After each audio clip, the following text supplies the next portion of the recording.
Hey guys, it's Hannah, and today I'm going to do 25 bookish facts about me. Fact number 1 is I don't buy a whole lot of books, mainly because I'm a cheapskate. I don't want to feel like I wasted my money if I end up not liking the book. So I will only buy books if I have already read them, so I know I like them, or if I'm really excited for them to come out. Other than that, I don't really buy a whole lot of books. Number 2 is I used to reread a whole lot, but now I don't reread pretty much at all. When I was younger, I didn't know about BookTube, I didn't know about all these different book communities, and so I just kind of read whatever I found in the library, and if I ran out of stuff that looked like it'd be something I wanted to read, then I would just reread stuff that I knew I liked.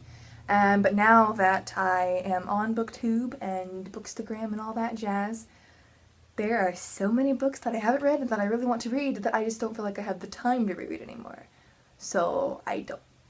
So fact number 3 is I didn't start avidly reading or reading really well until the 3rd grade. My parents were actually considering taking me to get tested to see if I was dyslexic, but then they were kind of like, well, let's wait a little bit longer.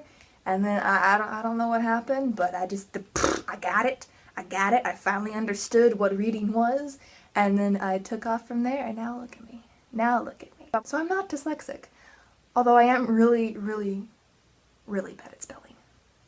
So I'm like half dyslexic. I don't know. Number 4 is Percy Jackson got me out of a major reading slump. If you've seen my BookTube newbie tag, I will link that down below if you want to go watch it, you'll know that I was reading a whole lot, and then I ran out of middle grade kid books that I wanted to read, so then I started reading some classics. And when I ran out of those that I wanted to read, it was kind of like I don't know what to do with my life. And so I wasn't really reading, and then my brother finally convinced me that, okay, this book is good. And so I read it, and it was amazing. And so Percy Jackson got me out of a major reading slump, and I am forever grateful. Number 5 is Pride and Prejudice is the first classic I read for fun, and that was not assigned to me, that I just picked up and was like, hey, I'm gonna read this. Number 6 is The Boxcar Children and Nancy Drew, my favorite series when I was younger, and I read every single one I could get my hands on. I own a ton of the Nancy Drew ones. And I read all that they had at our public library, all that they had at our church library, and same with the Boxcar Children. All that they had at our public library, all that they had at our church library, all that we own. I read, so I haven't read every single one ever made, but I've read every single one that I had access to. Yeah. Number 7 is I read whenever I can during the day, but I do most of my reading once I finish school. So I'm homeschooled, so depending on what time of the day I finish, after that, I basically spend the rest of my day reading, unless I have some activity to go to. But other than that, I spend the rest of my day reading. Fact number 8 is the only book I have ugly cried in is Marley and Me. And if you have read that book or seen that movie, then you know why. You know. Fact number 9 is one time I picked up a book solely because the main character had the same name as I did. And that book was The Midnight Rider by Joan Hyatt Harlow.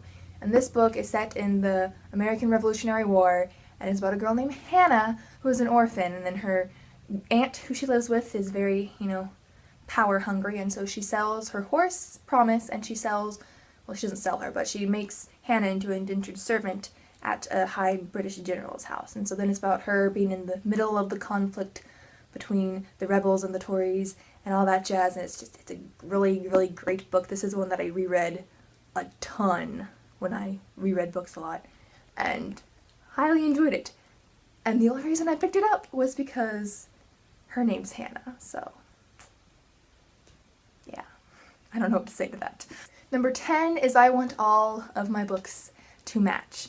The covers have to match, the sizes have to match, they have to either all be paperback or all be in hardcover, and I will wait the extra time for the paperback to come out to get the paperback. And I will spend extra money to get a certain type of cover, and I will spend even more extra money to get all of them in that certain type of cover, and I will spend extra money to make sure they're all the same size. They could be the same edition, but different sizes, and I don't like that either. So I will spend extra money to get them all the same uniform size. It can be a problem. And it doesn't really go along with how I'm a cheapskate when it comes to books, but with that, I will pay the money. I don't know. Number 11 is I almost always read the book before I see the movie. I say almost always because One time I remember I didn't read the book before the movie was Voyage of the Dawn Treader. And I remember that there was something else, but I don't remember which one it was. But there was some other movie that I went and saw, but I didn't read the book beforehand. But almost always, I read the book before I see the movie. Number 12, although most people I know absolutely hated this book, I enjoyed a book called The Old Man and the Sea by Ernest Hemingway.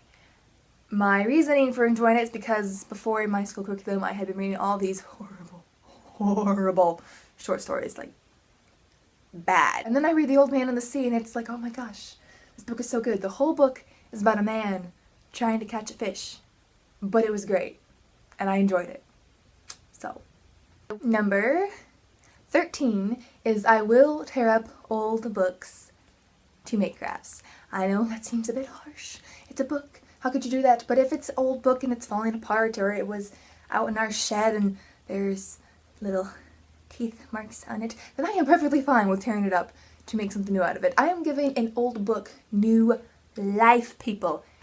And some examples of what I can do with books. I have made tons of bookmarks. This one is a really cool folded one, and this one is watercolor, and this is just one more chapter, because that's what I say a lot. This giant, not giant, but this tree with some glitter and stars and stuff, and this snowflake, which was actually my first big book craft to do, and let me tell you, this was quite a feat. Quite a feat. I had to use my mouth at some points. Number 14 is I haven't read Twilight, The Vampire Academy, or the Mortal Instruments series, and I don't plan on it because they just don't sound like series that I would enjoy. So you can try to convince me all you want, but I don't think I will ever read them because they just don't seem like something I would like to read. Number 15, I was really late into the Harry Potter fandom.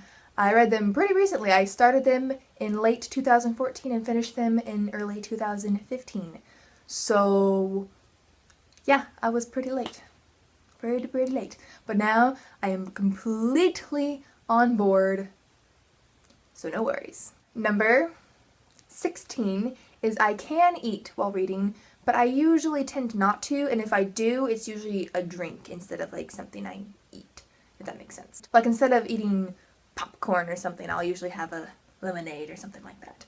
But I do make sure to keep it a good safe distance from the book, because food on my books, no. Number 17 is I sometimes tend to prefer paperbacks, but usually I lean more on the side of hardcovers. Just because I usually take the covers off when I read them, and then they seem more durable and they can take it being in my bag and bumping around and all that jazz. And with paperbacks, more that the cover's gonna get torn while it's in there, it's just, I don't like that kind of stress.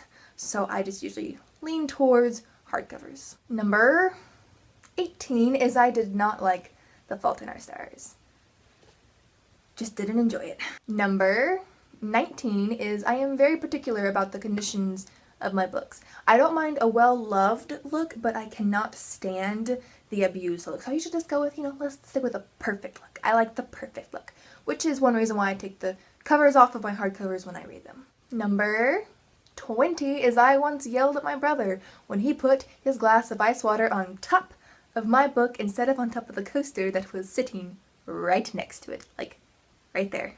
Just right there. Number 21, except for assigned reading that I have every month, I don't assign specific books to my TBR, and if you have seen all of my TBR piles, then you know that I really don't, and I don't try to stick to what I set unless it's assigned, because I never know what I'm going to be in the mood for. I don't know. If it's assigned reading, yeah, I'll read it. If I'm buddy reading with someone, yeah, I'm going to read it, but I don't know, I could think I'll want to read historical fiction when really I want to read kind of a contemporary romance. I don't know. So I just don't set anything and read whatever I feel like. Number 22 is that I can read with noise going on around me, which is such a blessing, let me tell you. Number 23 is I don't usually listen to music while I read.